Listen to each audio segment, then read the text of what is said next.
Lala here from Lala for Business. And Michelle Maynard from the Carbon Group. This is our last video, number 3. So we're going to talk about the money that's coming in. What do you put aside for GST, for tax, for super, and also how to grow your business as well. How do you put that kind of money aside to move forward? Yeah, so that's a great one. So I think this is, we've talked about structure, so the very foundation. We've talked about getting a price that you're happy with.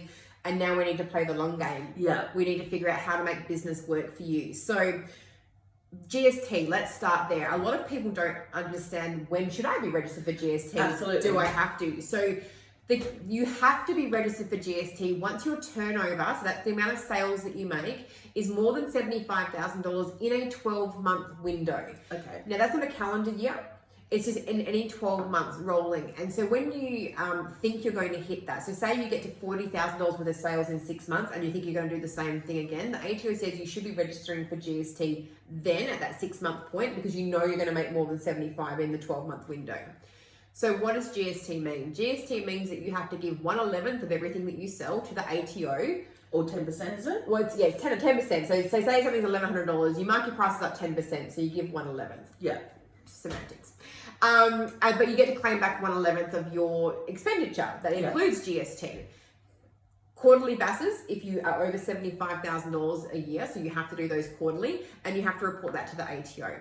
Now you can choose to register for GST before you hit $75,000, and people might do that because they have a lot of upfront expenses that have GST on them. You want to get that 10% back. A lot of people like doing it because it makes them appear to earn more than $75,000, which is, I know sounds weird, but the amount of people have said, I want to play with the big boys. I want to appear like I've got, a legitimate business. So they go and register. Keep in mind, it comes with, those compliance obligations. So if GST is something that you have to keep a track of, and what I say to people is put that money aside straight away. Yeah, don't spend it. Do not spend it. So either separate bank account, or my big tip is, if you have an offset account, if you have a mortgage and you have an offset account, park the money in there. At least then you're getting the benefit of offsetting your personal mortgage. But my tip is, I normally say to people, 25% of all invoices in the door goes to a tax account.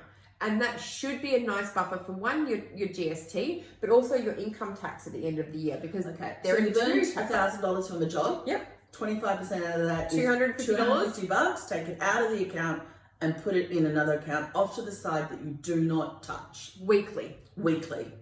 And and some people are so good that they do it when payments get made. But if you 25%, it may not be enough, but at least then you've paid the majority of it. You got something. It may be too much, and that means at the end of the year you've got an amount sitting there. But if you're 25%, if you put that as a flat rate away to cover your tax obligations, whether that be income and or GST, at least it's sitting somewhere in an account. And therefore, you've got 75% to play with to cover the rest of everything else. A big thing I hear small business owners say, should I pay myself super? Yeah. Yes, is the answer. Yes. Because there will be no aged pension for us. There won't be. By the time we get to, in 30 or 40 years time, they are phasing it out. They're making it later and later for when you can access the aged pension. We are an aging society. So, they're going to whittle that down. And because compulsory superannuation came in the 80s, they're trying to make us all build our own nest egg. I know a lot of people say, my business is my retirement plan, so I'm going to build that and invest the money in that, and when I retire, I'll sell it or whatever. That's not a sure thing. It's not a sure, absolutely. Yeah. So do something. Now, you can deduct in your tax return up to $25,000 a year as a super contribution. So if you are contributing to super, that's a tax deduction for you. So look at it like any other business expense. You get the benefit from it. And a lot of things, the big thing that I see for a lot of people, especially small business owners, is the only place we have life or trauma insurance is in our super funds. Yeah. So if you don't pay those super contributions, the new rule is if you don't contribute 14 months, they can actually cancel your insurance on you. So then you're not insured. Something happens to you, God forbid, you messed up. And you don't know it's going to happen. My husband had a heart attack last year in October, and it was actually his super fund that paid his wage. Yeah, and so those things are crucial. So even if it's $25 a week, if it's $25 a month, just contribute something into super. So that's building that nest egg, but definitely put money aside. So 25% of anything that comes in the door, we're putting in a separate bank account. and we are paying ourselves super, non-negotiables. Yeah, I agree. Because when I started my business 17 years ago, I did not think I would be this old, still here doing this and going, and I have paid myself super along the way, thank God. But yeah, I know that there's other people that've been in the industry as long as me, and we've had this conversation, and they've got no super, and they don't actually have a business to sell either, because it's literally just them doing the business. They don't actually have anything to sell. So you know, and that's reality. That's a big thing. It's about, you know, having a business, not a job. Yeah. And a lot of small business owners that I see go into business, but they basically just got themselves an overworking job. Yeah. Because you need to have a business that's set up that treats you like an employee, that basically means you can step out if you need to. You know, and I know a lot of small business owners that are, you know, sole traders, or you're the sole person in there, that might seem, well, that's, you know, that's not ideal and it's not what's happening here. And I completely agree that, but you need to have a business that treats you therefore like an employee, that pays your super, that puts money aside for if you were, you know, if you broke your leg tomorrow, like, you know, you'd be able to cover that. Having that financial structure in place to have money set aside means that if something unthinkable happens to you, you can pay someone else to step in and do your job. You know, you can, you know, sit aside and recover, because so many business owners burn themselves out, or, you know, go back to work, you know, sooner than they should when something happens, because they haven't got the financial things to cover them. Yeah. So 25% into a separate account for taxes, and pay yourself some super. Yeah. Doesn't matter what it is. Absolutely. Yeah. And I think the big thing that we talked about before is tax debt. Yeah. So many people get a tax debt, and then therefore they're behind the eight ball. And I really want to talk to you about your mindset when it comes to tax. This is a big one that I see, and I love the Kerry Packer quote about, you know, we don't want to pay them, you know, too much because they're not doing that great things with it. My big thing with small business owners and tax is, it's a real change in mindset when you go from being an employee to being a business owner. Because as an employee, we are used to every dollar that hits our bank account is ours. We can do what we like with it. We can go to Crown for a weekend. We can do whatever we want with it. You have to understand that when you're a small business owner, the ATO owns a little bit of that comes into your bank account. Now, you're not paying more tax than what you were as an employee. And that's where everyone says, oh, I pay too much as a small business owner. You're paying the same amount of tax. The difference is you're paying it physically rather than your employer withholding it for you and paying it on your behalf. It's a mindset shift. Now, you want to be paying tax. That's just a non-negotiable, because it means you're making a profit. You have a business that's sustaining you. Now, you don't want to pay more tax than what's necessary, and obviously get your structure in place and find out ways to you know, tax effectively minimize that.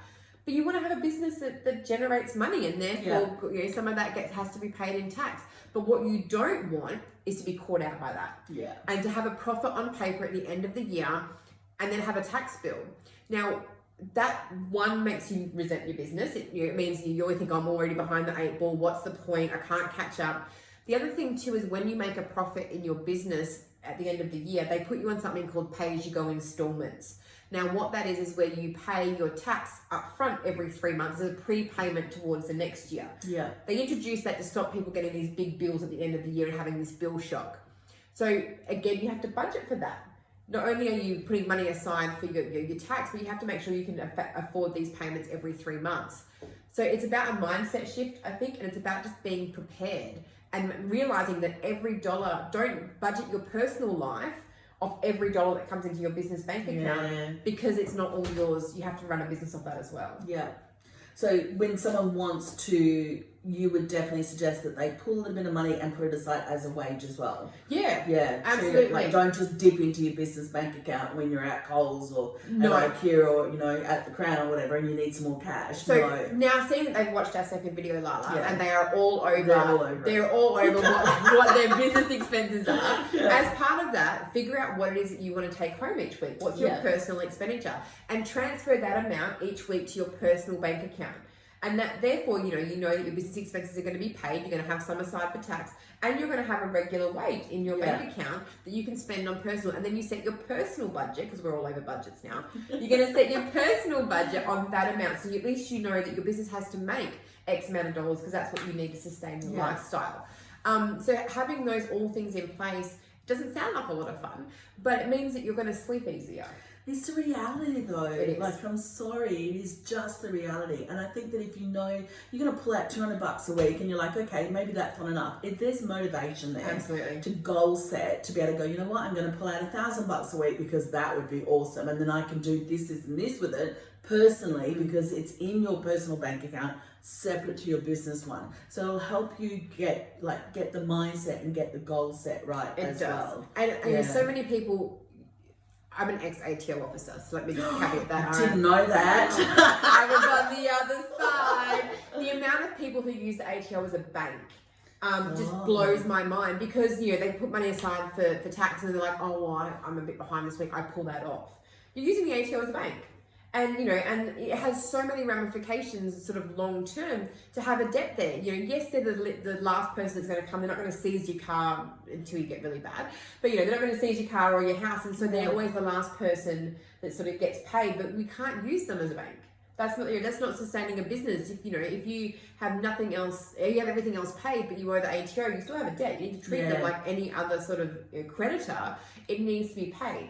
I mean, don't even get me started on the social responsibility aspect of it, but you know, you have to make sure that every dollar that goes into your bank account, you put some away from tax up front. Yeah.